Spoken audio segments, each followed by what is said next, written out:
સૌપ્રથમ તો અમારા ભારતીય જનતા પાર્ટીના પ્રમુખ શ્રી જગદીશભાઈ પંચાલ સાહેબ, અમારા માનનીય મુખ્યમંત્રી શ્રી ભૂપેન્દ્રભાઈ પટેલ સાહેબ, અમારી ભારતીય જનતા પાર્ટીની સમગ્ર ટીમ,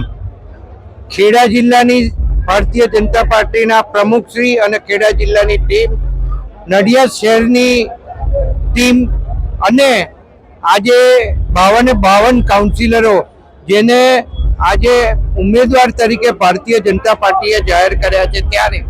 હું એટલું કહીશ ચોક્કસપણે કે આ જે ટીમ મૂકી છે એ બિલકુલ સક્રિય ટીમ મૂકી છે અને સક્રિયતાથી વોર્ડમાં કામગીરી કરે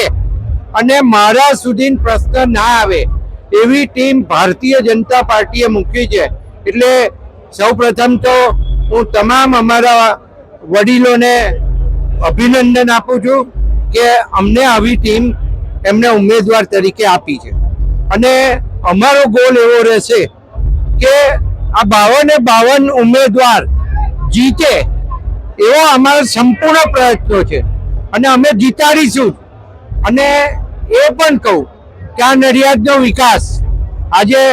20 વર્ષ પહેલા નડિયાદ શું હતું અને આજે નડિયાદ શું છે એ લોકો જાણે છે. અને છેલ્લા 1.5 વર્ષની અંદર કોર્પોરેશન બન્યા બાદ જે વિકાસના કામો મંજૂર થયા છે એ પ્રગતિ હેઠળ છે. આવનારા દિવસોની અંદર અત્યારે નવું બજેટ પણ ગયું અને નવા બજેટ પછી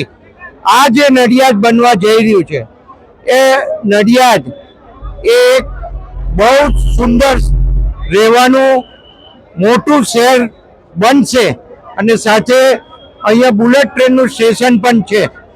આ નડિયાદનું રેલવે સ્ટેશન પણ નવું થવાનું, નડિયાદનું બસ સ્ટેશન પણ નવું થઈ રહ્યું.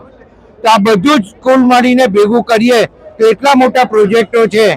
જેના લીધે પ્રજાને ખબર છે કે પ્રજા કોણ કામ કરે છે અને કોણ કામ નથી કરતું, કોણ વાર્તાઓ કરે છે અને ખાલી સોશિયલ મીડિયા ઉપર એક્ટિવ રહી અને પોતે કરાવતા હોય એવા જે પ્રયત્નો કરે છે એ તમામ લોકોને આ નડિયાદની પ્રજા